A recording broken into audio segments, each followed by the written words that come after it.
All right. Hey, everyone. Mark here. Mark P. Markets. Say thank you for joining me for another Bitcoin trade session, I shall call it. Welcome. If you're new, let me explain to you how this stream works. Also, if you can't hear me for some reason, just let me know in the channel. I'm sure you guys will. Just made some adjustments to my microphone. Anyway, so again, welcome. Here's how this stream works. So first, I'm going to run through the economic calendar very briefly so we have an idea of what kind of events can shape the coming week and we can mitigate risk. Second, I'm going to jump right into the trades, okay? So that's really what I want to get into here is how to day trade this situation because we have this 90K break, and that's really what I want to talk about in this stream. Now, so we're going to talk about how we can go about doing that using the Trade Scanner Pro. And during that process, we can also talk a little bit about this Bitcoin situation and talk about some of the analytical significance of what's happening here. All right, so with that said, let's get started. Let me put my thing up here real quick. Hold on, my special slide. All right, hold on. So this is for educational purposes only. For investment advice, please consult a licensed investment advisor. All right, now, let me take that slide off. Okay, hold on. Okay, cool. So let me say hello to my regulars, right? We got, hey, Tillin, good to see you. Savi, all right, hey, Savi. I saw your email. Yeah, the CMT thing, they canceled their thing or they postponed it, whatever. So, I'll see you at the next one whenever they decide to do that. But thanks for the email. James, good to see you. Alex from Romania. Okay, cool. Hey, good to see you. Slow. How are you? All right. So yeah, I got some feedback, Alex. Someone mentioned about the community, the Discord community. There's a problem logging in or something. I don't know if that's an issue with their platform, but maybe if you can give me some feedback on that as well. It's the first I heard of something like that. Anyway, just wanted to mention that. Okay, so first things first, let's get into the economic calendar very quickly because there's some important things worth mentioning this week. So we have, starting with tomorrow, we have the PPI report. That's not as important as what's coming the next day, but PPI is something that can move the markets if there are any surprises. So please be aware of it, especially if you trade intraday. I believe that number comes out at 8:30 a.m. Eastern time. You want to double check those numbers though, okay? Especially if you're not in the same time zone. Now, on Wednesday, we have the CPI report. That comes out at 8:30 a.m. Eastern time. Now that is a big number. Next to the non-farm payrolls number, which we had on Friday, CPI is usually the next biggest number that comes out.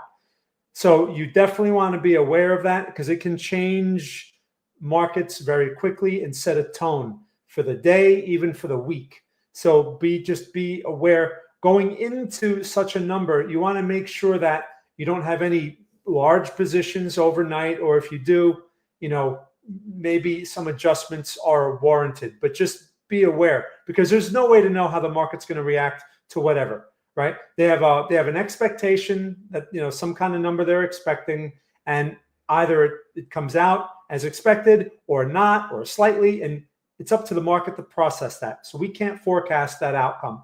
Just be aware of it.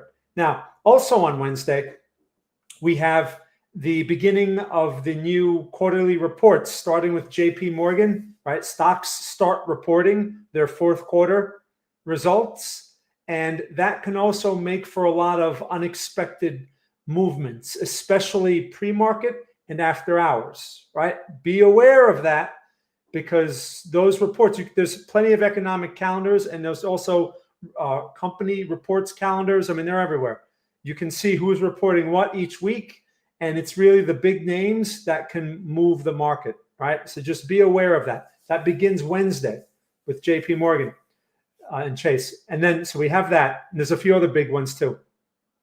On Thursday, I believe it's, there was another report on Thursday. Now it slips my mind. Okay, but there was something worth mentioning on Thursday. Retail sales, that's it. Retail sales report. So just be aware of that. That's not as big as the other numbers, but be aware of it. All right. I believe that may be a 10 a.m. number, or it can be an 8:30 a.m. number. I don't know. I don't remember exactly the timestamp on that. I don't really pay much attention to that report, to be honest, but double check the timestamp. All right. But retail sales comes out on Thursday. And then there was some other, like some global stuff with other countries, but it was minuscule compared to these reports that are coming out here in the US. So be aware. All right, now let's jump right into the chart, shall we? And let me make my charts bigger here. Now I should have fixed this. I see that hasn't fixed. There we go. All right. I don't know what's going on with this platform here. Anyway, so hey, Dijon, good to see you. All right, cool. Giovanni from Mexico. All right, mucho gusto. ¿Cómo estás? In Mexico. All right. By the way, if you want to share what city or what country you're from, that's always a fun fact. I mean, I know where a lot of you are from here because you're all my regulars. I'm streaming from the greater New York City area, also known as northern New Jersey. And it's cold here. And I'd rather be not in northern New Jersey. Okay. Anyway, so let's jump into the charts, and then I'll get into this Bitcoin situation here in a moment. But let's start setting up. As you can see, there's a trade present on this 5-minute Bitcoin chart that I have up here. But I really don't want to talk about the 5-minute chart. We're going to go to a 1-minute chart. So when using the Trade Scanner Pro, you can see the lines on the chart. Just because there's a signal on the chart doesn't mean that there's something to do here. It's important to understand that you have to come to the market with an idea.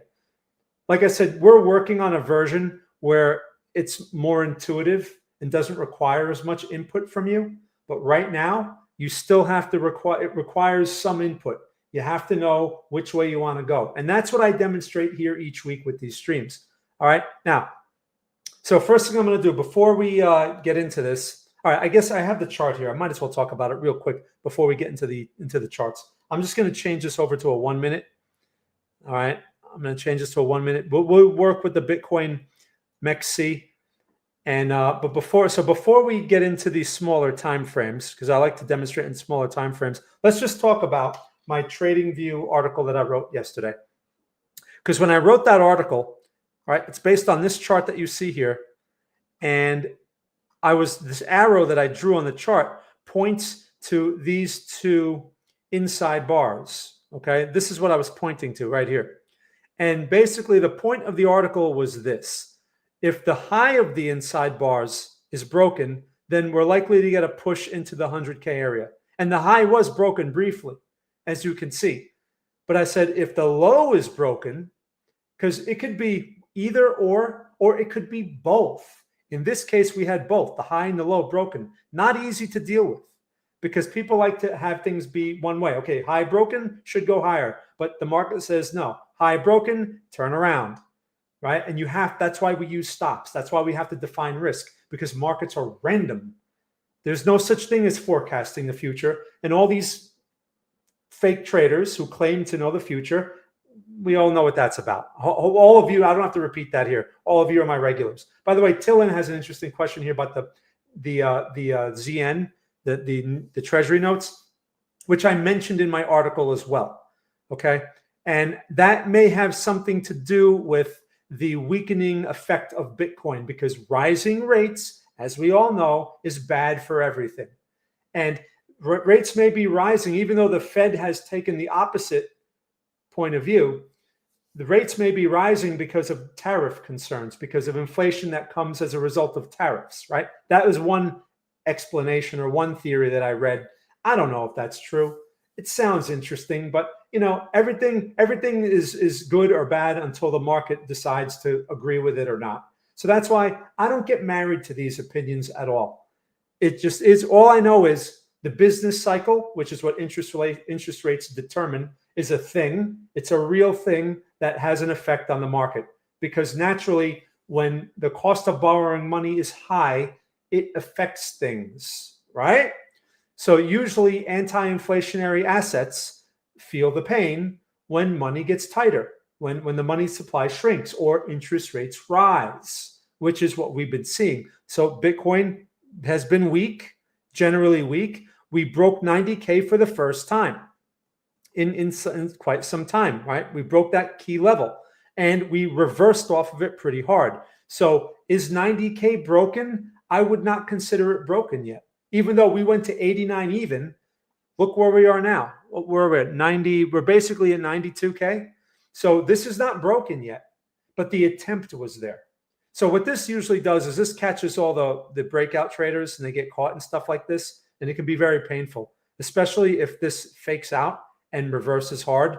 This needs a lot more time to make that clear, right? But the thing is, the attempt was made, and if this candle closes weak, we still have quite some time, and we get maybe another inside bar or something during the week, and that inside bar low is broken, we're looking at 85K, something like that. If this level breaks, and yes, there is a head and shoulders pattern up here. Okay, you have a shoulder over here, right? You have the head here, and then you have the other shoulder over here. I typically don't put a lot of weight into those patterns because I've seen head and shoulder patterns develop all kinds of times, and then the market just continues higher and higher. So don't get completely thrown off by that. As long as the support is still in play, we can consider this thing generally bullish. That's the way I'm going to treat this, okay? Hey, Malad, how are you? All right, good to see you. Thanks for stopping by. All right, so that's my general Bitcoin outlook. And the fact that we broke this, though, could be the beginning of the bearish situation. Now, we've been seeing bearishness all over the place, right? S&P was pretty all over the place today at one point. I don't know. I haven't looked at it in a little while. I don't know where it is now. But so you guys get my Bitcoin situation. Let me just put the bond market up here real quick. Right, ZN1. These are the Treasury. These are the prices. Okay, the yields are the opposite of this. So when the prices look like this means the yields are on their highs. Look at this. Let's go to a monthly chart. Okay, 1 month. Look at this. This is a monthly chart of the bonds, the 10-year note, which a lot of things are affected by this. Look at this. This has never really been bullish. All right. This has been bearish. Now, when we start pushing this low over here, we start pushing that low, which is what, 105, 105.27, 105.27 and a half. We start pushing that low.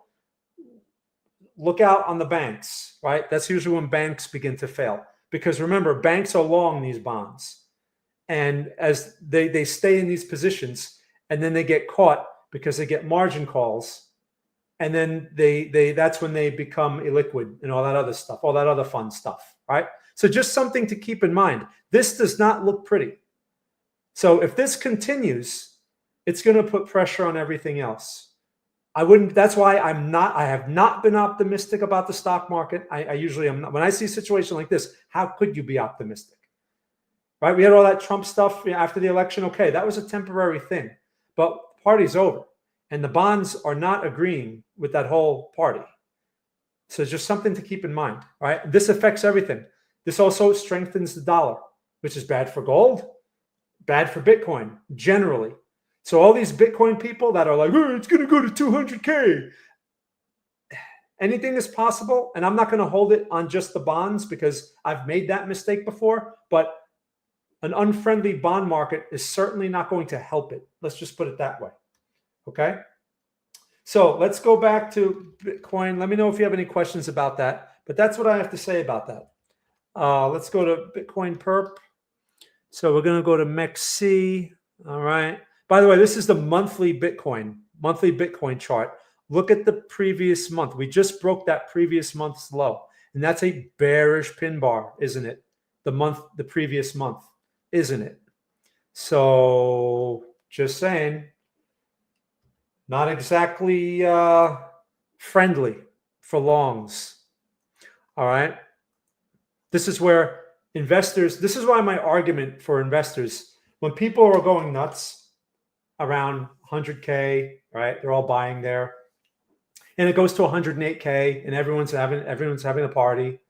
And I'm telling them, be careful, be careful. And they say to me, oh, you're always wrong. You're always wrong at these. Yeah, I am wrong when markets just keep pushing highs and highs and highs and never pull back. That's usually a red flag, especially when 5 waves are completed. Now, imagine for a moment you invested, not trade, you invested at 100K, right? And it goes to 108. Are you going to get out? Probably not. you're probably going to stay in the position because you think you're a genius at that point. When it pulls back to 100K, you're probably not going to get out there either because you're like, I'm in this for the long run. And Michael Saylor said it's going to 1 million, so I'm going to hold on. And here you are. Now it's negative on you. That's the problem with investing at highs. Now you could say, well, what about 73K? What if I invested there? That may have happened, right? But the thing is, if you had invested at 73K and you haven't taken any profit, are you going to take profit now? Probably not. You're probably going to stay in it because you're probably saying, well, when it goes back to the high, I'll take something off the table. That's the problem with investing at bad prices and not cost averaging in at good prices. That's the problem with it. That's why you're better off as a swing trader, in my opinion, because you can capitalize on these brief movements, take some money off the table at predetermined levels, and at least not be exposed to all of this risk. Because you realize if 90K is cleared, you're looking at like the possibility of 73K becomes open again, right? That was the previous all-time high. That's the next support, really, the major support level, 73K. I don't think it'll go there like in a week or anything like that. But if we're in a corrective move, that 73K area would be the area I'd be looking for the corrective move to work its way toward, especially for investing opportunities. All right, so I just wanted to mention that. Okay, so let me know if you have any questions about that. So let's move over to the hourly chart, all right? Because this is really what I want to do here, is I want to look for trades. Because look, in these type of movements, when you have a break of a major level, there's usually a lot of movement around that. Visionary, I haven't tuned in for a minute. Oh, thanks, Visionary, I appreciate that. All right, cool. So when you have a break, right, again, one mistake to avoid in this environment altogether is just getting married to any ideas. This is just a bad idea. Just as I just explained, right? Why that's such a bad idea. You don't want to get married to these ideas. Things change very quickly. So whenever there's a break, for example, like 90K break, I'm not sitting here saying Bitcoin's going straight to 73K. That would be getting married to an idea. So I'm open to the fact that 90K is still in play, and there are going to be opportunities on smaller time frames around this area, both long and short. That's having an open mind and not getting married to an idea. And being a short-term trader gives you that luxury, because when you're an investor, you don't have that luxury. You basically have to bet on one side, and eventually, hopefully, you're right. But if you buy some garbage penny stock, it can go to zero. Bitcoin is not likely to go to zero, but it can test some much lower prices, and this can be very problematic, especially if you use leverage. So just a few things to keep in mind. Now, so my point here is we can trade around all the activity around this potential break. So this is actually my 1 minute. I don't want to go to a 1 minute. I want to go to a 1 hour, right? So what we're going to do here is I want to use the Trade Scanner Pro to help me confirm potential trade ideas that I come up with. And this is the process that you must go through first before using the Trade Scanner Pro. I still get emails from people with questions about that because, again, I guess people are made to believe that when you have a tool on your chart that is supposed to have forecasting value, that's almost impossible. To have a chart actually, a script on the chart, be able to forecast the future. That is very hard to do as far as in terms of a script, basically a simple script on a platform like TradingView. So you have to do the forecasting part, basically. And then this tool confirms your idea, and it gives you a defined risk and a profit objective. That's really where it shines. And when there's a move and you capture, you're in a broader move, the tool helps you stay in the position with its trailing stop, right? That's really the value of the tool. The forecasting part, if you're not good at forecasting or you're clueless, the tool is not going to help you. So if that's you, that's why I tell, if you're a beginner, don't sign up for it. It's not going to help you. We have a new version coming out soon. Steen is working on it, where it's going to make it a little more intuitive.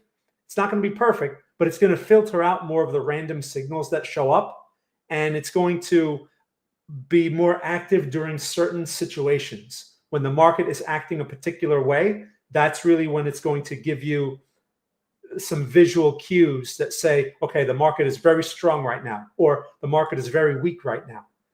All right. And then in those situations, you can then, when a signal pops up, you can be more confident with it because, oh, it's a bullish signal during a very bullish period. Okay, great. That's what I want to see during a bullish period, right? So that should increase the chances that way. We can't put a number on it. Someone mentioned to me, you should put like a percentage of the probability on the trade. We can't do that. I wouldn't even know how to do that. This trade has this percentage chance of winning. I just wouldn't know how to do that. So that's why it's safe to assume that when a signal pops up, it's 50-50, right? 50% chance of winning. But so if you want to skew that greater than 50, there are other factors that you need to consider. And that's what I'm going to show you here. I do this every week. So you only need two components: trend and support and resistance levels. Now, when you're dealing with the Trade Scanner Pro and you're working on a smaller time frame here, I'm going to turn it off here for a moment. When you're working with smaller time frames, again, as a day trader, you need to look. Actually, it doesn't matter what day trader or swing trader. You need to look at two time frames to get an idea. The first time frame, which is the larger time frame, is your time frame for what do you call it? Perspective. This is where you get your context. The smaller time frame is where you take your trades, because that's where your risk is defined and that's where your profit objective is defined. And of course, the smaller time frame is going to present you with smaller risk. That's the idea for a day trader. You can use this for swing trades as well, but you're going to have to use larger time frames on both sides, right? So for day trades, for this example that I'm going to do today here, and I'm doing this on paper. I gotta turn on my paper. I forgot to turn on my paper account. To do this, and I'll talk about the other the real account in a moment. But to do this, you have to be able to figure out your time frames, right? So for this purpose, I'm using a 1 minute because that's where we can see the Trade Scanner Pro in action. But if you're a beginner, I suggest using 5-minute charts or 15-minute charts. I can't really demonstrate that here because it will take forever. Right? I'm not going to stream for hours and hours and hours. So I can use a 1 minute because we can see trades occur in real time and we can track them and see how they go. You can see how I arrive at the idea. But if you're going to use a 15-minute time frame, then this would be your 15-minute, and this would be like a 4-hour. Okay, and the process that I'm going to show you right now, what I'm about to show you, you would apply to those larger time frames. Okay, man, today must be a holiday or something, or man, the YouTube algorithm just hates me because that's a pretty low number I'm looking at over there, man.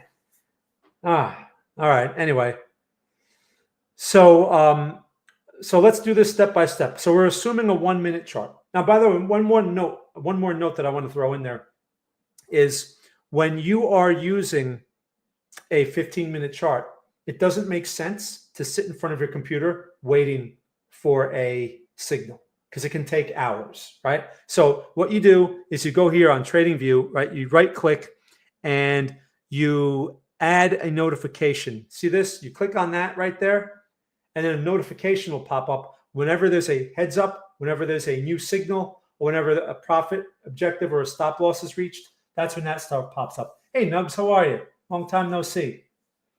No joke. The amount of nuggets you give freely every stream. Yeah, right. Appreciate it, visionary trader. That's not reality. You want to know why?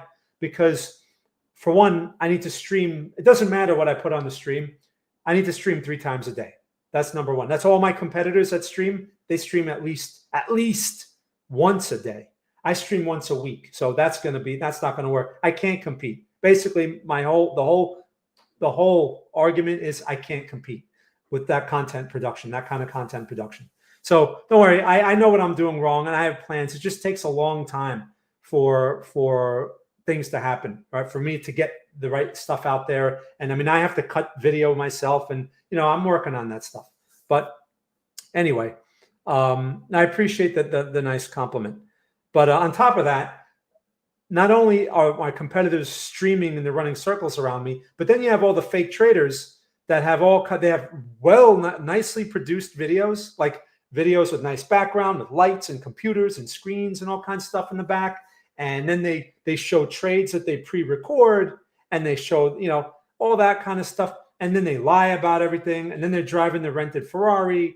I can't compete with those things because YouTube appeals to a very ignorant type of trader, basically. Okay. People that are searching for trade stuff on YouTube are very ignorant. They have no idea like how this works. So they believe what's ever told to you, especially if it's emotionally anchored. And there are tells of success, like, the fancy car, the fancy house, fancy things going on in the background. Like all those things are tells that tell someone, oh, this guy must know what he's doing. They don't care about the content itself. They don't care. Now, maybe if I was telling people you're going to be a millionaire tomorrow, maybe I'd get more views, and I'm going to show you the top 10 coins and blah, blah, blah. But anyway, I don't play that game. I don't have to play that game. So, all right, enough rants. Don't get me started on these rants. Hey, thanks, Suzanne. Hey, Suzanne, long time no see. It's been a while. All my old students are coming back. Good to see you. All right, so let's get into some trades here, shall we? That's the whole point. So first thing I want to do, right? We'll talk about the Trade Scanner Pro setup here in a moment. Now, I'm on my hourly chart first, okay? Again, I'm looking for day trades. So I'm on my hourly Bitcoin chart. So let me chime in about the Bitcoin futures, perpetual futures situation.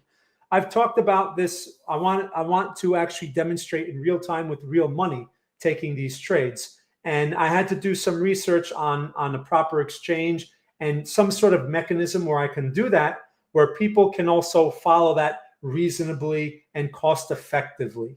So there's an exchange. People keep asking me about it. Like there's another guy, I got to email him back. There is an exchange. I'm not going to mention it here because I'm pretty sure I'm going to use them, but I don't want to start promoting and all that stuff. And I'm not an affiliate in any of that stuff either.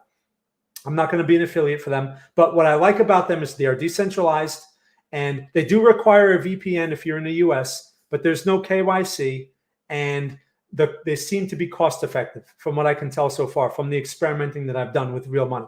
So my plan is to be able to show that, the actual trades on and off the exchange, while we're using these charts here with the Trade Scanner Pro. I can't get my Trade Scanner Pro on those charts, on those exchange charts. So I'll have to use TradingView for the charts and then the exchange to actually place the trades with real money. Okay, anyway, that's the plan for that. But I do have an exchange that I'm happy with. And then, so we'll get that going soon. Anyway, all right, so hold on. Before, let me do this real quick. I'm going to put this up here, right? This is the site. If you're interested in the Trade Scanner Pro, you go to this site, all right, there's a link in the description, and you can fill out a form right here by pressing the subscribe button. You can fill out a form. All right, here, let me press that real quick. You can see the form. And I'm just going to set something up over here so that, okay, hold on. All right, on this form, this is where you want to put your username, your TradingView username, and make sure you put your name in there correctly. Otherwise, you will not get an invite from TradingView. That's very important. Right? I get people asking me all the time, like, oh, how come I'm not getting my invite? And that's the reason. So, okay. So let's get back into the trade here, shall we? The trade idea. So first step really is you want to come to the market with an open mind, no bias. And we want to get our idea from our larger time frame. Remember, I'm going in as a day trader. I know this from the start. Now, I'm starting out with my 1 hour chart because I plan to take trades on my 1 minute chart. So the 1 hour chart, I'm looking for two things, trend, and I'm looking for support and resistance levels. So the 1 hour, let's zoom out a bit. I mean, how do we define trend here? There's a lot of ways we can do it, because we can cut this price action up into small little pieces, or we can look at the entire data set. What I like to do is I like to look back to a point, right, that makes sense. So going back to something like here, I'm looking for inflection points. Do I really need to look all the way up here? Not really. Not if I'm looking to take 1 minute trades, right? Because we're not anywhere near that level. So I'm interested in price action or inflection points near the current price. So let's look around. What do we have? Just looking back a bit here, I have an old support over here. Okay. How do I know? Well, look, it bounced a few times off this general area. Okay. We have another old support up here. That was a support for a while, for hours. Remember, this is an hourly chart. Okay. So those are now resistance levels because we're below them. So we're sitting at a resistance level right now. All right. Interesting. Good to know. What about my support levels right now? What are some, or you know, what do I have in play? Well, I have this level. That's pretty clear, but we're nowhere near it. So do I have anything closer that I can work with? Yeah, something right here. There's a higher low right there. Those are my support levels. That's it. I only need basically two supports, two resistances. That's really all I need. So now the next thing I have to question, and it doesn't matter in what order you do this. You could do the levels first, or you could do trend first. How do I measure the trend here? What is the trend? Now, the Trade Scanner Pro can tell me, but the Trade Scanner Pro can be confusing at times. So it's best to first determine the trend yourself, right? So what is this trend? Well, here's the thing. There's trend and there's momentum. I like to think of momentum as just a smaller trend. So our general trend here, we could say, is bearish because we have this bearish movement, right? This large movement. It's pretty bearish. I would say that's bearish. But the momentum at the moment is not bearish. It's bullish, right? We have all these green candle closes, right? They're all hourly closes. We have a higher low in place. We have higher lows. So as a 1 minute trader, I want to work on the side of the momentum. So even though I have to be aware, though, that I am in a reversal area, this is a resistance where it may reverse in my face and turn bearish. It can easily happen. So I need to be aware of those two things. So based on that information, I'm going to consider longs because we have bullish momentum, right? At the moment, that's what we're showing, but we're at a resistance. So I need to be open to a reversal here. It may happen. So I'm going to start with the long side. When I go to my Trade Scanner Pro, I'm going to be looking for longs based on that. Do you see how I came up with that? So you have to come up with that. Now, what I usually tell people at support or resistance levels, you want to look for those reversals. And that's something where we would go into counter trend mode. I'm not going to get into that here because that's confusing right now, right? And I'm going to make a video on that anyway. By the way, there is a video in the link in the description. I put a link in the description. There's a video linked there that goes over how the Trade Scanner Pro works with some examples. So you can check that out also. Now, so you guys see how I arrived at that conclusion? Do you think the opposite? Do you think anything else? What do you guys think? Man, there's like no one watching. I see 15 people. I used to get at least 50 or 80. Was it a holiday today or something? Man. So what do you guys think? Long or short? Which way should I be working with the Trade Scanner Pro? Now, I gave you my answer. But you guys don't have to agree with that. You may say short for some other reason.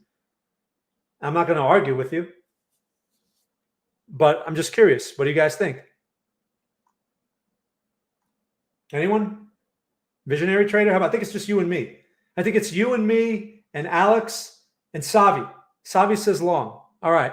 Okay. Savi's on the long side. Okay. Long. You guys are all long. Okay. You guys thinking long? All right. All right, I'm leaning long. I mean, how do you argue with an hourly candle? Now, we are at a potential lower high. Keep in mind, this long can turn the wrong way on us because we got this situation right here.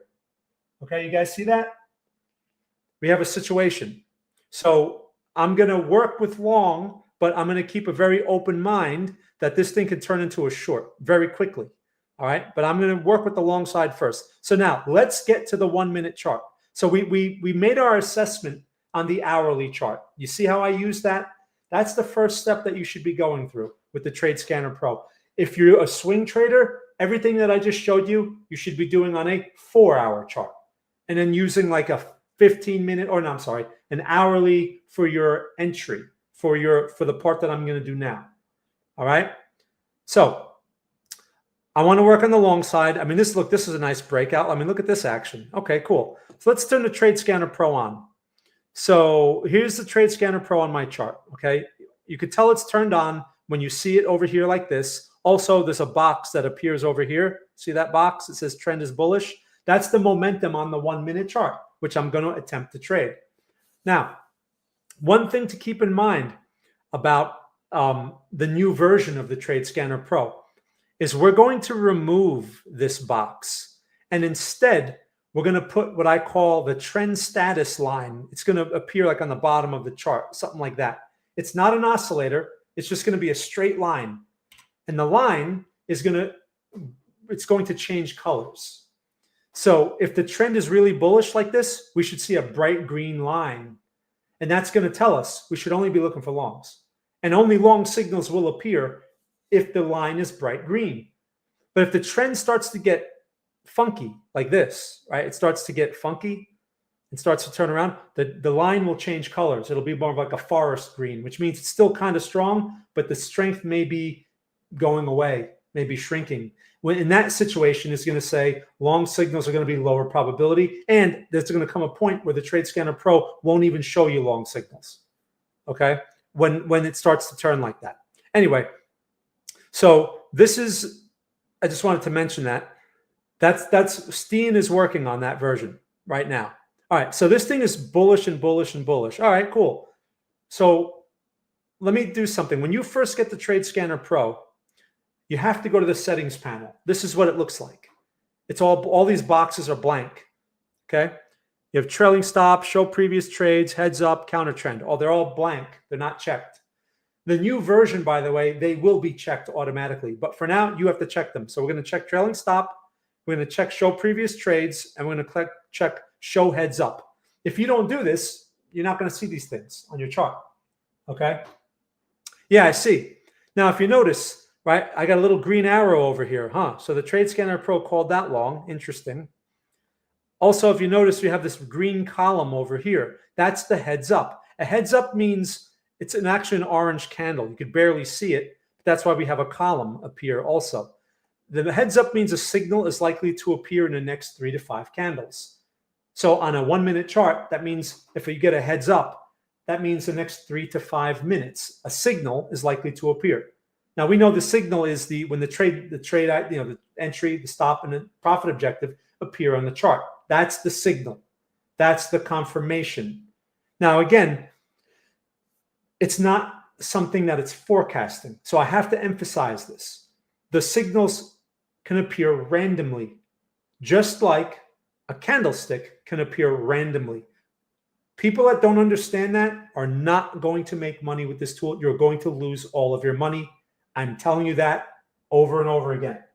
You must make sure you understand that if you're going to use this. Okay? Now, the Trade Scanner Pro is a pullback tool. That's really what it's looking for. It's looking to confirm a pullback. So we have a trend. We've determined what the trend is because we like that momentum. And I'm trying to take this trade on a 1 minute chart. Now, keep in mind, right, this blue line was from the resistance that I drew. So this area may be resistant and this thing may turn. It's very possible. So it's possible I take a long and the long collapses. It's very possible. So please keep that in mind.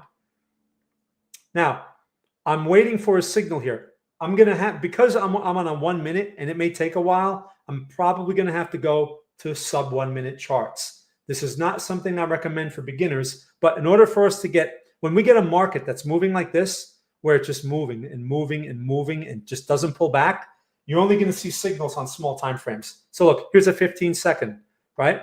Even that little pullback on the 15-second failed to generate anything. Okay, let's look at a 5-second. The 5-second gave a signal. See that? There's a signal on a 5-second chart. That's when the market is moving a certain way, that's the only time you're going to get a signal. So you have a couple of choices in those situations. You can just wait. Look at this signal. You can just wait on the 1 minute. And if you don't have the premium version of TradingView, then you're going to have no choice but to wait on a 1 minute. Or you can go to a sub 1 minute time frame and look for the next signal. For this purpose, I'm going to try that. Now, I'm not going to do it now because, again, we have no signal here. I'm not going to just jump in just because it looks like a long. Don't do things like that, right? That's the whole point of waiting for a signal. This may continue higher, but this also may just turn right on its face, right? So we have to wait for a pullback. Look at this. Look at the size of this pullback on this 5-second chart. That was an adequate pullback to lead to a signal. So I need to see something like that. Look at this pullback over here. Not as steep, but it still led to a signal. These pullbacks are too tight. Okay, and mind you, I'm on a 5-second chart. So these pullbacks are really, on the bigger picture, they're nothing. They're like a blink of an eye. Right? So if I can't even get that on a 5-second chart, I have no business touching this thing. Does that make sense? That's the mindset. So we just went step by step. We looked at the bigger picture. We determined what side we should work on. We checked, we went to our action chart. There are no signals on the 1 minute. So we go smaller to see if we can find something on a smaller time frame. Okay, it's going to be a little riskier, but I want to demonstrate how the script works. So let's see now. Now I'm doing this on paper, by the way, as you know, just for people that may be joining or maybe watching this after the fact. I'm doing this on paper. This isn't real. But I like to demonstrate these trades in real time rather than like record them. I mean, it looks nice to watch, but I'm not touching that. Not touching that now. And we got no signal there. I mean, this is not even a pullback. This is so tight. This is so tight over here that it doesn't even register as a signal. And what am I going to do? Go to a 1-second chart? Not going to do that. So 5-second is bad enough. Like, I really don't like 5-second charts. But so far on this 5-second chart, there's only 2 signals on it. All right. And there, let's see, I can get the measuring tool out here. This is 7 minutes apart. 7 minutes from one to the next. And now this thing is just not even looking back. What am I going to do? In fact, this trade may still be active. If I go back to the replay, I'm just curious. Let's see. Let's see what this looks like if I replay it. All right, that's the signal. Does that stop out? No. That's how the trailing stop follows it. So it went way beyond the profit objective. Right? And now look, the thing doesn't even pull back. Look. That would be the reality of that trade, playing it back. Does it stop out? Let's see. Look at that. Look at that. All right? And that's where it is right now. That's what allows you to ride moves like this without making judgments. Okay? Yeah, that's the replay feature. That's, again, that to replay small time frames like that, you need the full version of TradingView. Otherwise, it'll only replay like the daily time frame, I believe. Like, it's not going to replay on such a small time frame. But I can do that here because, I have the full version. So anyway, you see how that's the trade. This trade is still in play, basically. So I can't, I'm not going to do anything now. Like, taking a trade now would just be a pure gamble. So what we can do in this situation, let's look at our bigger picture. So at least one thing, we were right in not trying to short it here. We were right in looking for momentum on the bullish side, at least. So in these situations, it's just a matter of waiting for another adequate pullback. From the 2 trades we just looked at, it took 7 minutes, right? From one to the next. So maybe it won't take that long. Maybe we have to wait a few more minutes. I don't know. But all I know is right now, we don't have anything here. I see a double top, right? Failed high situation. Now, keep in mind, patterns that we see on like a 5-second chart aren't going to carry a whole lot of weight. So this is where you can't make that mistake of like shorting this. Oh, it's a short, double top. I mean, if you're trying to grab a couple of points, literally a couple of points, but the risk that you take is so high, it's not worth it. Okay, here's our first heads up, the green column. So in the next 15 to 30 seconds or a minute, I should see a signal. So let's pull up the trade ladder. I'm going to buy 2. Okay, I plan to buy 2. Now let's wait for the signal. Now keep in mind, look where we are on the hourly chart. There's the signal. So let's try it. The signal went away. Oh, because I guess sometimes the signal will do that if the candle doesn't close right. So the signal was there. So maybe we'll get another one pop back up in there. One thing I have to mention, like maybe it'll appear over here. I don't know. I'm still long. Again, also, this is a 5-second chart, so it's going to be very erratic that way. Problems with 5-second charts. I'm using perpetual futures, and I'm basically, the way this is here is I'm long 2 coins. In reality, I would be working with $1,000 account, and I would not be buying 2 coins because the leverage required would be ridiculous, and I'd be risking a ridiculous amount of my account. Right? And you can lose 50% of your account in literally a minute with Bitcoin, right? When you use perpetual futures, usually you can scale the leverage. Usually there's like a leverage slider, and you can also work with less than a coin. So for example, you could buy 10% of a coin or 25% of a coin, right? That's how I would be doing this if this was a real $1,000 account. But I'm using 2 contracts here because I want to be able to buy one and sell one for a profit like this. Now, there was a signal there, but it vanished. I took the signal. Let me see. Is there anything like on a 15-second? Maybe there's a signal there. Nothing. 1 minute. Nothing. All right. I'm in this trade. But it's a nice trade. In fact, I'm going to take something off. I'm going to take this off here. I don't have the trailing stop and stuff to go with me. So, well, I blew out both of them. All right, whatever. No problem. Okay, so I took the profit on both of them.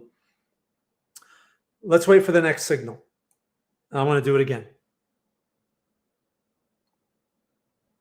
Okay, I'm going to buy 2 again. So, like I was saying, sizing is very important. So let's kind of let me give you an expectation of when I'm dealing with $1,000 account. So my goal on something like that is to make, 5%, 10%, maybe like 10% of $1,000 is $100, right? If I can make $100 in one trade, that's huge for that type of account. I'm waiting for the signal. There it is. Okay. Now look, this is getting erratic, right? I don't know if this is very risky trade here. Change this to 1 because I want to blow out. Oh, look, straight to the profit objective. All right. Now I'm going to try to give this a chance. All right. Took 1. Forget that chance idea. As soon as I see the red, I'm out of 1. Locked in the profit. Now I can let the second one ride. Let's see how far the runner goes. If it's a runner, let's see. That's why I took the profit, because this is a 5-second chart, and it's going to be very erratic, especially after such a move. This thing is probably going to be giving a lot of signals like this, right? Because we haven't seen a real pullback. So we're getting these really tight pullbacks, and that's what I'm betting on here. You can see the trailing stop is now in play. It's reducing my risk, as you can see. It's cut my risk in half, right? It's based on the closing of the candles. Now, again, it's going to get erratic. My stop is almost at break even. So this basically, what it does is it works to constantly reduce my risk. All right, this may stop out. All right, I'm not surprised. It's going to stop out. Sometimes it goes right there and turns around. See, it's all over the place. It's a 5-second chart. It's going to hold. All right, I'm going to buy another one because it just came off the entry price again. I know that's a risky thing to do, but this market's strong. So I'm going to be a little aggressive. If it goes to the trailing stop, I bang out of both. Make sure I'm prepared to bang out of both.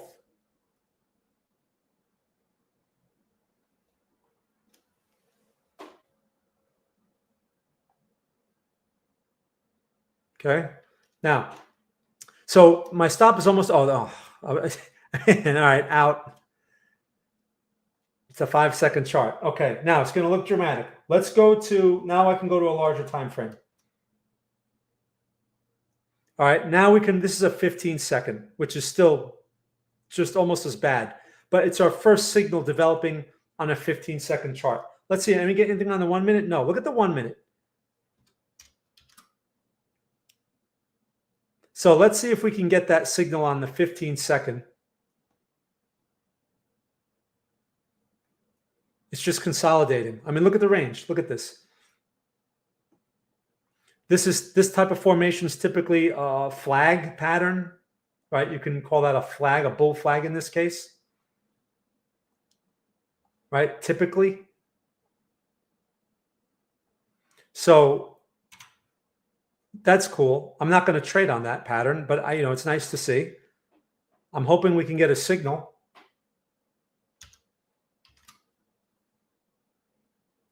Not even on the 5-second, huh? All right.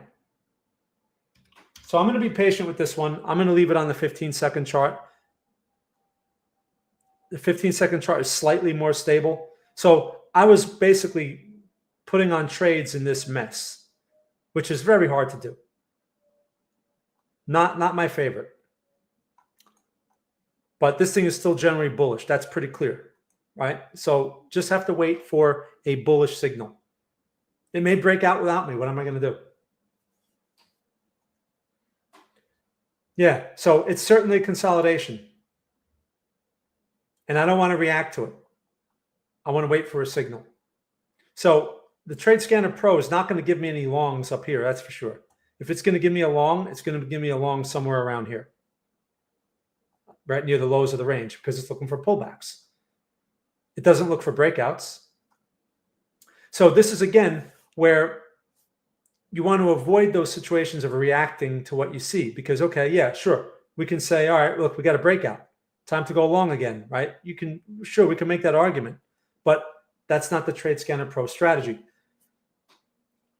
I don't recommend doing that.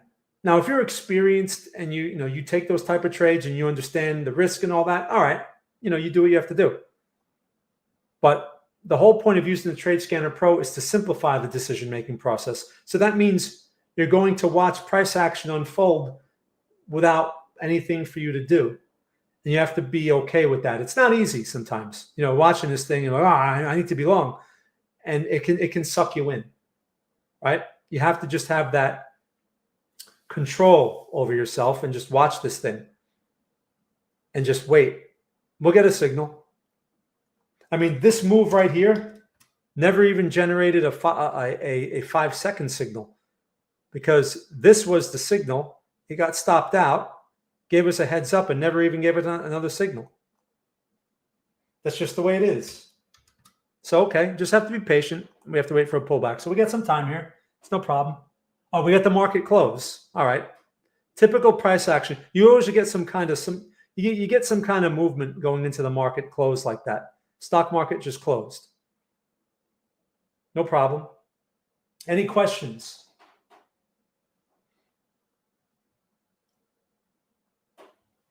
So, again, while we're waiting, if you want to try the Trade Scanner Pro, you can do 14 days for free. Just go to this link. There's a link in the description. Just click on that. Takes you to this page, my Trade Scanner Pro page, and you can read some information about it. Make sure you click on this, and it takes you over here, and you just make sure you put your username in here, your TradingView username. It takes about 30 minutes to 1 hour to receive a invite from TradingView. You get your notification, you put it on your chart. Remember what I said, when you put it on your chart, all the settings are going to be blank. You have to make sure you check them on, right? The trailing stop, the show previous trades, and the heads up. Counter trend, you could leave blank. We're not going to talk about counter trend right now because we got to get this right first. Plus, I'm making some changes to counter trend. So you need to be more advanced to use that function even to begin with. I don't want to confuse people. Use it in trend following mode. That's really where the probability is more in your favor. And you arrive at your trade idea and everything lines up and you're just waiting for pullback confirmations. Look at this, is a beautiful pullback. So let's see what happens now. Let's see if we can get, I'd prefer a pullback on like a 1 minute. Man, look at that. That's the 1 minute. I'd prefer a pullback, but there's nothing there. 30 seconds, nothing. The 15-second, I saw something shaping up. We'll work with the 15-second. Savi, I would love to be able to. Steen is working on it, so I don't know when he's gonna send me. We've been going back and forth with the notes. Like he sends me a version, I test it, and I send it back to him. So I'm hoping in the next month. He's got a full-time job, so he's been working that, and he's been going through some kind of training with that. So that's why he's been absent. All right, we're going to probably get a signal here, and I want to take it. Man, it doesn't waste any time. This is 15 seconds. There it is. All right, I'm taking it. Now, I hate when I don't like when you get a sharp candle like this, but what am I going to do? Okay, so I'm long 2 again. Why is it going away like that? That shouldn't happen. Am I missing something here? The signal was there.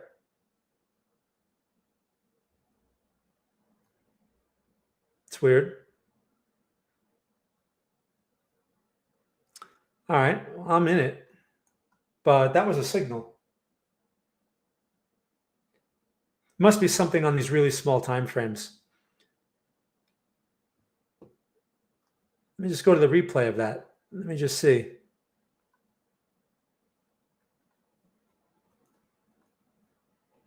The replay doesn't show. That's weird. I guess it's that candle close was too. That's what I mean about these when they're too sharp like that. It takes the qualification away. But all right, I'm still in it. I'm in it now. So I'm gonna sell one. Let's see how this thing closes. Yeah, that's what I thought. All right, I'm going to sell one. Oh, I've sold 2. I forgot to change the sizing thing. All right, no problem. I want to wait for another signal anyway. So I locked in that profit. Let's just check. Like, what are these looking like here so far?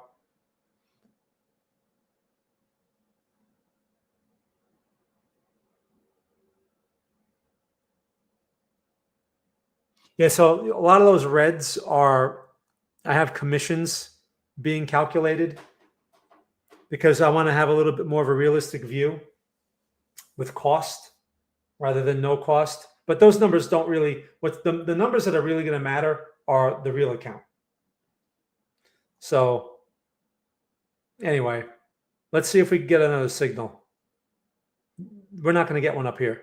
I can tell you that. We're probably not going to get one. This is not a pullback. It's hardly a pullback. Is there something on the 5-second? Oh, look, there's one on the 5-second. There's a signal. All right, but that's kind of, I don't like that location. It's kind of, what's the price? Let's see. 644. We're at like 7. Yeah, I'm going to hold off on this one. I don't want to, first of all, if you get a signal and then you're taking the trade up here, you kind of missed it, right? Like you're halfway to your profit objective. So We're just going to have to watch that play out. All right, so anyway, but I think you guys have an idea of how the Trade Scanner Pro works and how to deal with it, how to work with it. This would now be at break even, right? So this trade, if I was in from the right price, I could take something off at the profit objective and now let this thing trail and get out of the rest of it when this trailing stop is touched. Now, keep in mind, you see I'm manually managing the orders. I mean, on TradingView, I could set the stop, but on some platforms, you can't. Now, the decentralized exchange that I'm working with, you can set a take profit and a stop loss order in advance. It's very similar to MetaTrader in that sense. But there are some platforms where you can't preset those orders. That's not good. You have to be able to preset the orders, especially the stop. Okay, the take profit I can understand if you want to leave it open, but the stop you got to that has to be set. It's very hard because otherwise you're going to get caught in stuff, especially if there's like a big move and you're not fast enough. You're just going to get stuck in something, and you're going to take a lot more risk than you want to take, than you intend to take. All right, so that one the trailing stop just got touched there. All right, so keep in mind, I'm back on the 5-second chart. So look what's happening. Again, we're consolidating on these highs. See this? It's just one big consolidation. So I'm not really excited about buying up here in the failed breakout area. We're near this resistance up here. That's not like that. That should tell us, like on the roadmap. Let's go back to our hourly. Look where we are in the hourly. Remember, we drew that line at the beginning of the session. Remember that? This line that we drew? We're up there. Look at that. And we're consolidating up there. So that should tell me, for one, I need to be very careful with longs up here. And if I was going to be aggressive, this is where I could go into counter trend mode and look for reversals. But again, that's it's a tough thing to do, especially when the market wants to get like this, where it just wants to blow through things. You're better off waiting like a little bit before taking the counter trend. I don't know. It's just very tough in this environment. But this would be the place to do it if you were going to do it. I want to stick to the trend to keep things on the same page. So if that's the case, again, I'm aware of our location. I should be very, like, a couple of ways I can adjust up here if I still want to continue long is I can trade smaller. So instead of 2 contracts or two coins, I could buy 1 coin. Or, if I was on the real account, I can do, instead of, if I was doing a half a coin or a quarter of a coin, this is where I could do a 1/10 of a coin. I trade smaller. So if I'm wrong, I'm going to lose a lot less because this location is a tricky location. It's a resistance, and it may turn. Now, I'm still going to be interested in buying a pullback, like I said, but that's where again, size adjustment. You can also do the size adjustment on the other side, right? If you're going to do the counter trend, which I'm not going to get into that here, but that's another way you can play that as well. Just trade smaller because chances are you're going to be wrong. There's a lower chance until the bullish structure breaks, right? Which it hasn't broken yet. When I say bullish structure, I'm talking about we have this consolidation, and as long as that consolidation stays in play, I would continue to work on the long side, just smaller. Okay, look, here's a trade, like I just said, right? So let's put that idea to use. Oh man, I can't even get to the order fast enough. This thing moves so fast. I couldn't even place the order fast enough to get into that. Man, all right, I'm not going to chase it. Now, another thing I want to point out is keep in mind the risk, right? Risking 65 points on a 5-second chart. Look how quickly it gives it back. 65 points on Bitcoin is nothing. That's practically the spread on some platforms. Okay, so that's very small. See? All right, good thing I'm not in that. Let's now go to the 15-second chart. Now, we shouldn't be too surprised. So some lessons to learn up here. Don't get excited when you see these dramatic vertical moves in an area of resistance. So my size has changed. I changed my size to one contract. We got a heads up here on the 15-second chart. Now maybe this will turn into something. Let's see. In the next minute or minute and a half. There it is. All right, I'll take it on the 15-second. So I'm long one. In a situation like this, where I would add, if I was going to add, is if we pop up, maybe we pop up to like the midpoint here or something, and then we pull back to the entry price, and then we pop up off of it again.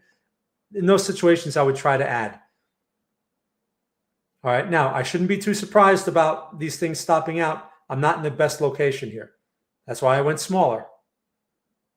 Okay, but here's the situation where I just talked about add, right? Where so I talked about going, it's basically touching the blue line a second time, right? See this? We're going through a second time. All right, I'm going to try it. May not work, but I'm going to try it.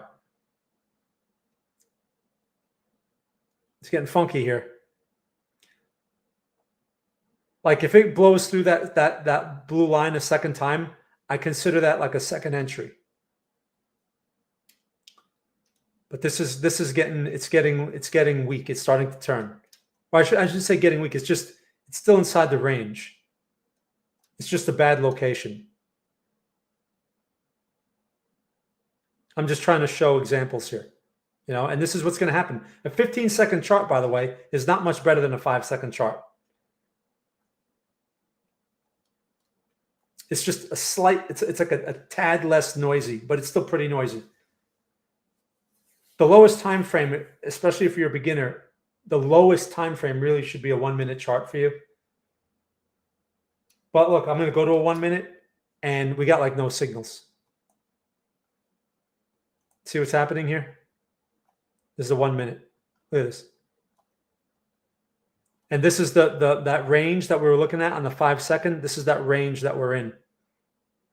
So we're consolidating near a pretty significant resistance area, right? This is the resistance area, and we're consolidating near it.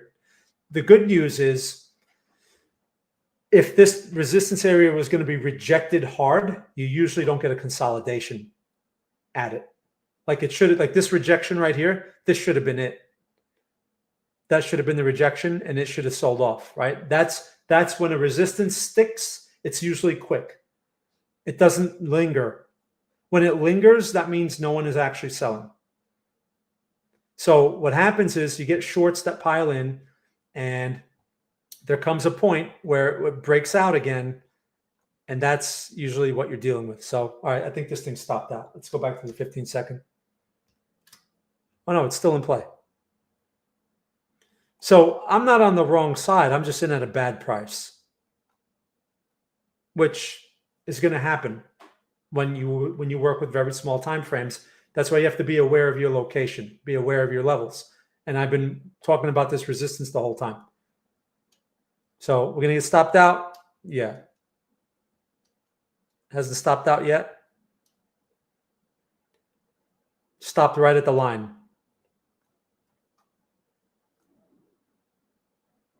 All right, we'll give it a chance.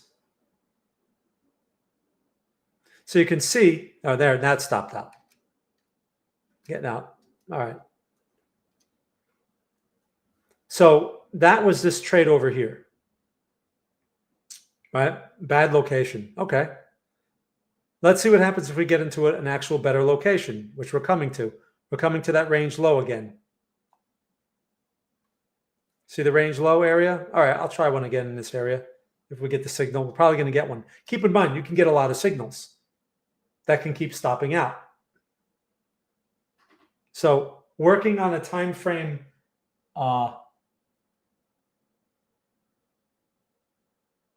Daily candle on Bitcoin look good so far. Well, the daily candle, let's take a look at the daily candle. Well, the daily candle, yeah, it's trying to be a pin bar. Okay, so that's compelling for a swing trade. Okay, I may get a signal here. I'll go for 2 this time.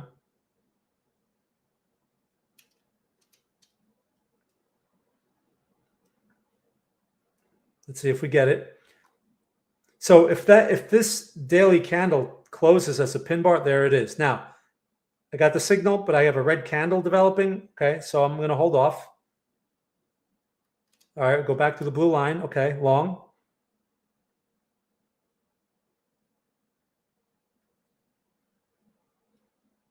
Not going to work, huh? Oh, it's one of these. All right. I have to bang that right out. We'll see.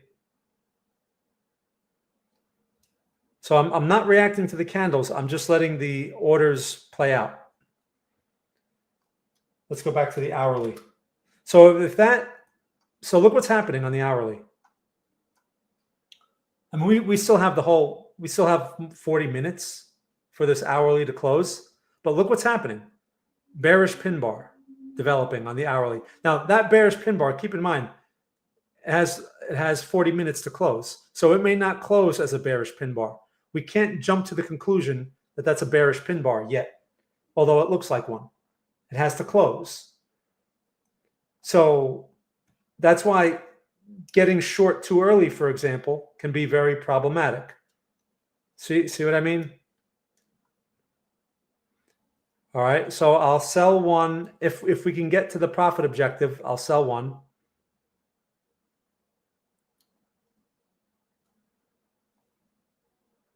Now that, at least if anything, that this location was a much better location than this one, right? Even within this range, even this tight range. So even if this doesn't work out, at least I have a chance to manage some green. Understand? Like I could blow it out now, at least for a profit, rather than have it go straight to my stop. It almost went straight to the stop, and it still can, but at least it was a better location. Now here's that scenario that I mentioned before, where it goes to it doesn't go to the profit objective, back below the blue line, and if it were to turn right around and give us a strong green candle, kind of like that, like it's doing, right? But it has to be a strong green candle. That's typically how I like to add. I'll try that if we get the strong close. All right. It's not exactly the strongest close, but whatever. It's green. But man, it's just very erratic. But my point is, we had a chance. There was some green possible there. And it was because we had a better location. So that's, again, another thing you can use with the Trade Scanner Pro. Know your location. This location was better than this location. Could this location have worked? It could have, but it was a lower probability. That's the whole point. But the whole time, we're aware of where we are in the bigger picture. This location in general, where we are, is going to be problematic, and we're seeing that. Compared to, imagine if I was buying this thing here, right? Or one of these hourly lows. Look at all of these hourly lows, right? Much better locations. Now, of course, yeah, sure, after the fact. Okay, right, after the fact. So that's why we draw these lines on our chart to project forward, so that if we reach one of these lower locations, like if we pull back to here and I'm getting reversals, I should be looking for longs, right? That would be a place. Or if my momentum is bearish at the time, which it's going to require bearish momentum to get back there, right? Shorts will work nicely going back, pulling back into this location. Assuming I'm not using counter trend mode, how would I go long here? I would have to wait until the price stabilizes and turns around and then starts giving me long signals, right? But at least I would be coming from this location rather than going long up here where I'm long from. So do you see, like, in the risk at this current location is not really good. That means I have to be very, very particular about respecting the stop loss orders. I don't want to get caught. If this support breaks, if this level over here breaks, this thing can pull back significantly, and I can lose thousands of dollars with a couple of contracts like this. I don't want that situation, right? So I have to understand where I am and respect that. You have to respect the stop loss orders. It is so important, right? That's more important than making money, is getting out, because this getting out here will prevent me from getting caught in a move that pulls back to here, potentially, and being on the wrong side of it. So I'm going to try to give this a chance here, right? Remember, I put on that ad. Remember I said before, if we go like we don't make it to the profit objective, we go back to the blue line and we turn around. That happens all the time, right? So I was able to add one. Great. Now, if we can blow through this little move here, keep in mind, these levels that I'm pointing at, they're very meaningless levels in the big picture. They don't really mean anything because they're so small. They can help give us some ideas, but these aren't like major levels, right? If there's any major level, anything that we can put some weight on, it would be this one, because that kind of defines this range. Okay, nice. I'm going to sell one here. All right. Took one at the profit objective. Now I have two. So I'm going to try to let the trailing stop do its magic here. My risk has been reduced, as you can see. All right. I'm almost at break even. So how far can this thing go? I have no idea. It may blow through this resistance now, because remember, Bitcoin has never turned weak. Remember that candle just a few minutes ago was a pin bar? And I said we got 40 minutes before it closes. That's why you can't make those judgments. You have to have an open mind. Now we're back at the resistance. Do we blow through? I don't know. Let's see. But I can tell you one thing. My risk is now positive, meaning if I go back to the trailing stop, I'm getting out with a small profit. So I'm not even, I may be giving back my profit, but it's not a negative trade. My risk just got even better. See that? In each candle close, every 15 seconds, this thing is going to change. Now, this moves fast, man. But I'm going to let the Trade Scanner Pro make the decisions for me. I'm not going to think. That's the whole idea, is to simplify the decision-making process. So looks like the resistance stuck again. All right. I was hoping it would do better, but hey, that's the market. You could say, whoa, why don't you just get out then? I mean, I can, but if it breaks out, you know, it's a trade-off. You have to decide. Do you want to take the money or do you want to bet on the breakout? I'm betting on the breakout. If we go to the trailing stop, I still make money, just not as much. I'm going to blow out both of them if we go to the trailing stop. So just have to be patient with it. And it's a pretty good demonstration. How is this going to go?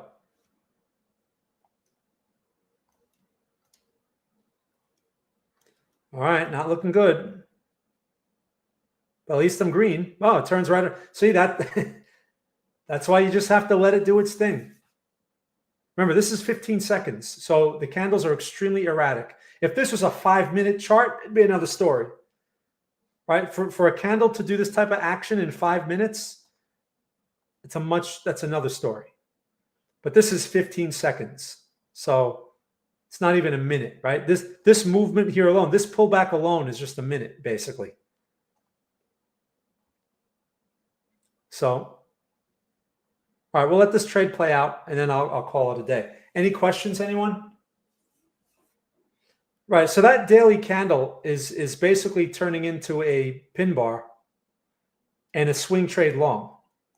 Right, if we go back to the daily chart, like Savi's pointing out here, that's a pin bar. It's a pin bar off of a very significant location. So maybe worthwhile for a swing trade. Now keep in mind, It's got to break the high of the pin bar though. So it has to close and then break the high. The high of the pin bar is 95.9. That's kind of high. So what would be nice in a situation like this, this is where smaller time frames come in, right? But an inside bar would be nice. Maybe the next candle could deliver an inside bar and then the break of that inside bar high. So you don't have to wait till 95K. 95K is kind of high. And the risk is going to be high on something like that because you're going to have to use the pin bar low. That's why I prefer to use a smaller time frame like a 4-hour for a swing trade rather than the daily chart. The daily chart, when you have small candles, okay, but these big candles, there's a lot of risk. Okay, let's go back to the hourly. Make sense?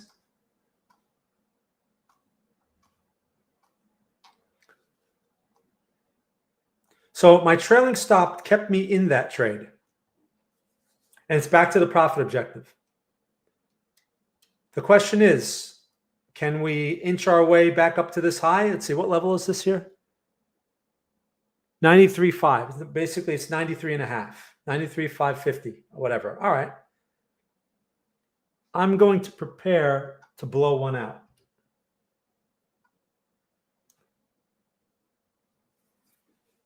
So is the trailing stop going to get me out at the absolute top? No. It can't because the market has to pull back to touch it. So what it can help me do is stay in a trade longer than I normally would. So instead of 1.5 to 1 reward risk, which is what this is automatically set to, I may get 2 to 1. I may get 3 to 1. I've seen on these small time frames, like 15 second, I've seen 10 to 1. But again, on a 15-second chart, that's easy to do. Why? Because the risk, it's based on this risk amount. And this risk amount is very small. So what is this? 130 points is the risk on this 15-second chart. So it can easily do multiples of 130 points, easily. Bitcoin. Easily, Bitcoin can run 500 points in like 2 minutes. So that's why it can do something like that. Look at this. It's going for the resistance. All right. Keep it going. We're blowing through. See that? Blowing through. All right. That's what I mean with the shorts. They get short, they get caught. I'm going to sell one here. When it looks beautiful like that. Oh, okay, hold on. I was saying when it looks beautiful like that. All right, is the beauty out? Okay, I'm going to blow one out. Blow one out. All right. So I have one. When it looks stunning, like, wow, this thing's going to go up forever, that's usually a good time to sell. So I blew one out. And now look, I may get stopped out of the next one at the trailing stop. The trailing stop, you notice it hops around. Like it was just a little higher and it hopped lower. It's because it's waiting for this candle to close before it moves. So sometimes it moves and then it readjusts. That's going to happen. So, it's not really a big deal. What's it, a few points? Now, a move like this may scare you right out and be like, oh, screw that. I'm not staying in this thing, especially when it looks dramatic on this time frame. But like before, I managed to stay in this move after this little pullback, and I managed to squeeze a little bit more out of the trade. So you don't think. You just let the market do the thinking. So for my exit right now is this. We go to that orange line, I'm out. That's much better than where I got in, so it's acceptable. If we don't go back to that orange line, then who knows where my exit is? It may be way up here. I don't know. This is the magic of the trailing stop and having a visual reference. So normally, this erratic price action, you should not be dealing with this magnitude of erratic. You should be, that's why I tell people, work on a 5-minute chart, work on a 15-minute chart. Don't work on a 15-second chart. You see what's going on here. It's very hard. Right? And I get stopped out. You say I get stopped out all the time.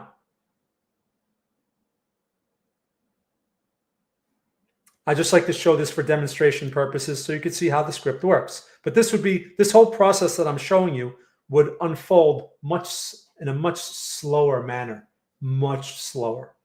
Especially like a 15-minute chart. You may be in a trade for like a day or two. And that's great. You don't have to sit in front of your screens. You just check your platform, you check whatever, your phone, your tablet, and you use the TradingView notifications as your guide, right?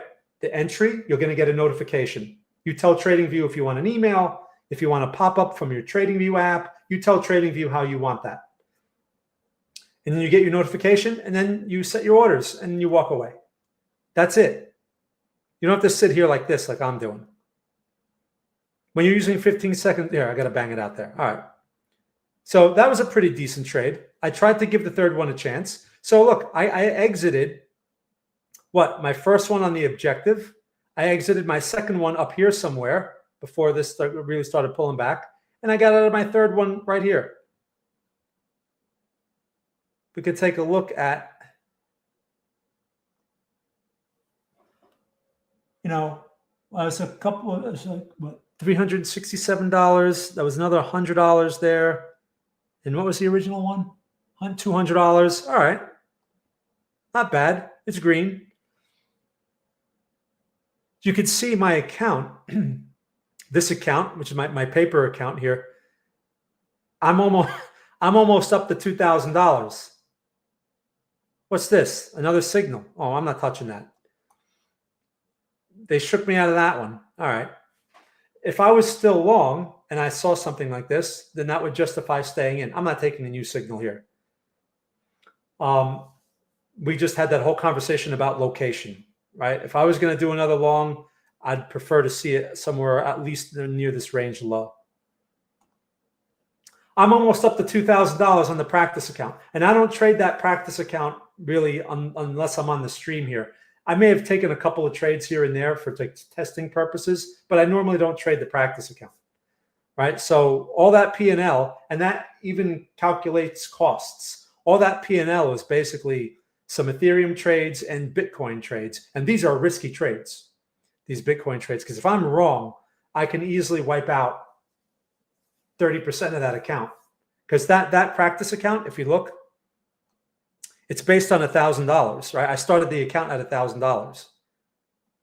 So anyway, so I know it doesn't really count because it's not real money, but it kind of gives you an idea. Like if I was just taking one loss after another, and just beating up the account, we would kind of see that. But don't worry, we're gonna do it. We're gonna do it. I'm gonna stream it with real money, so we can't. So there'll be no argument. Hey Izzy, how are you? All right, any questions?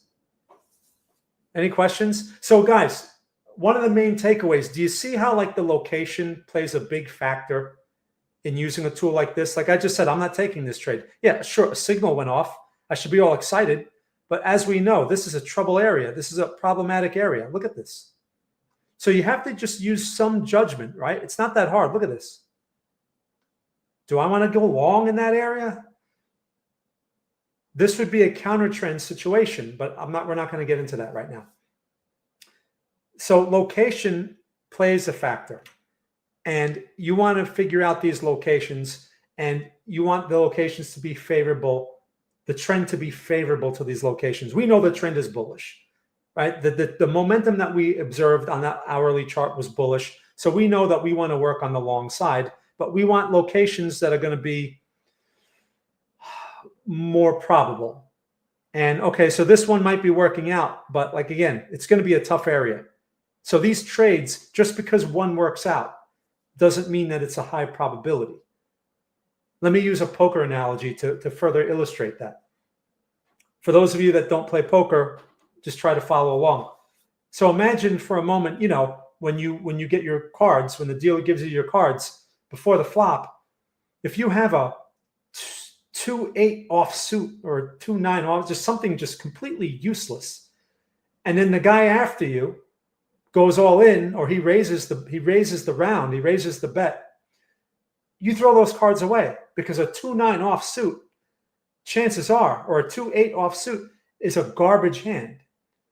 most likely it's not going to turn over 1,000 hands. It's probably not a profitable hand. Although there may be a small run of hands in there with your 2-8 offsuit that win, because maybe it turns into a full house or something right after the flop, or something like that. You just so happen to have those two cards, but it's the strength of those cards are lousy.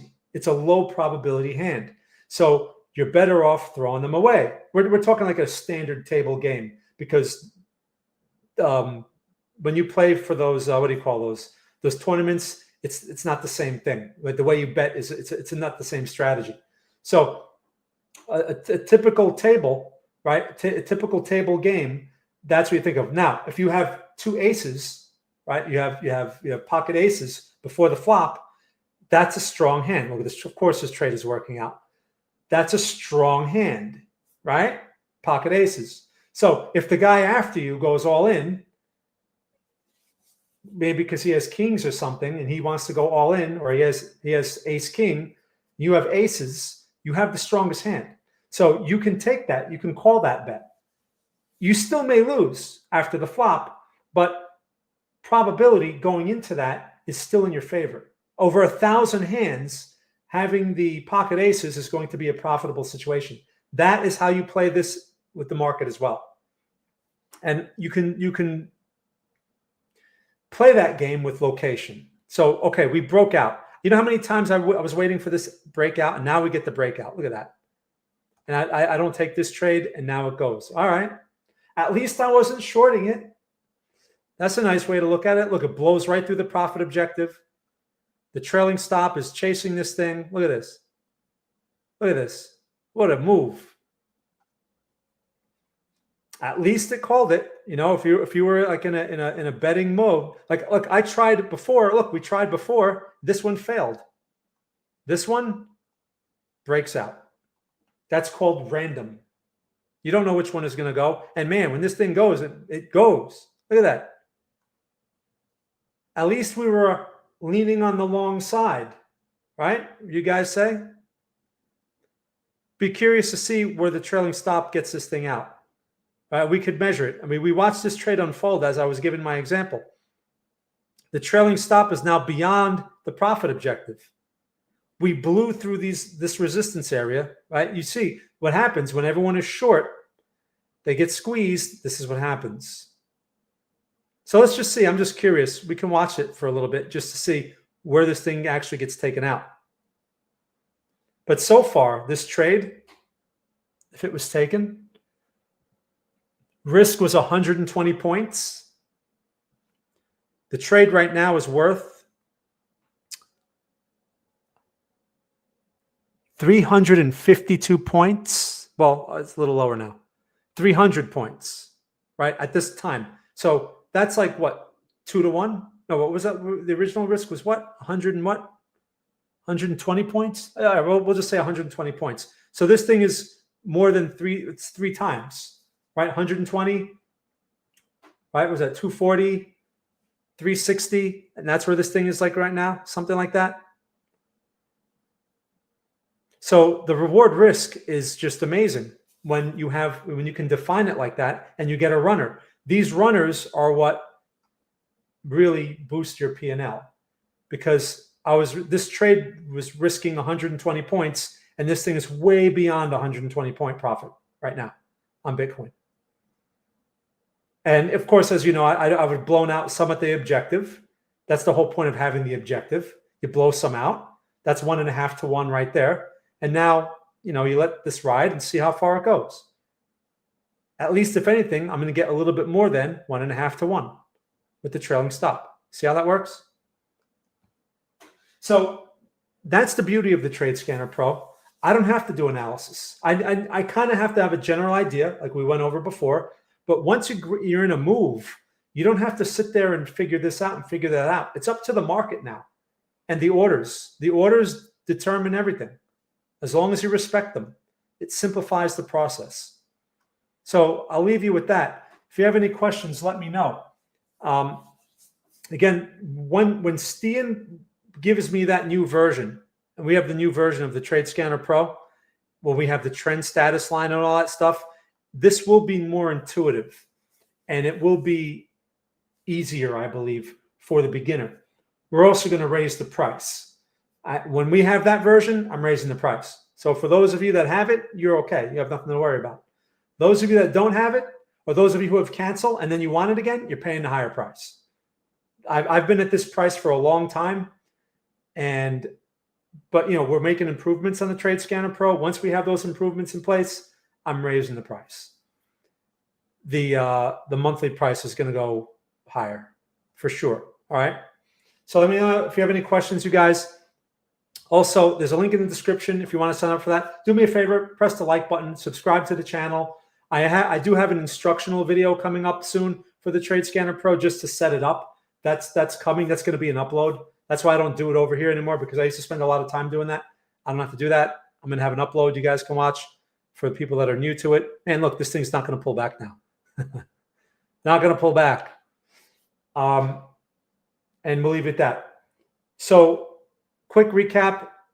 Your first step, you just determine trend and levels. It's not that hard. You don't have to have 10 years of experience to be able to do that. The second step, you just wait for a signal on your smaller time frame and then follow the orders. It really simplifies the process. But that first step is very important. If you fail to do that and instead you just jump in on signals, you're jumping in on random signals. And that is something you must avoid. This we know is not as random because we determined earlier that the momentum was bullish. We all agreed in here it was bullish. And look where this thing's going. Okay, cool. All right, guys. Well, hey, thanks. I'm gonna leave you guys with that. If you have any questions, you know where to find me. Email is the best way, mark@markbmarkets.com. Also, if you ever get any unsolicited messages from me or Alex or Stian, just understand that that's a scammer. It happens sometimes. Block that person, report that person. They usually ask for money, or they send you to some site that's not the Trade Scanner Pro website. So if you get something like that, report them, and then also let the community know that someone's trying to scam you so that others know. It's the best way to avoid that situation, by making other people aware. All right. So again, thank you, everyone. Thank you for your time with me here today. I hope you got something valuable out of it. Let me know if you have any questions, like I said, and we'll leave you at that. All right. So here, let me just turn this over here. Wrong one. Okay. So everyone, enjoy the rest of your day, the rest of your evening, wherever you are in the world. And thank you very much for watching.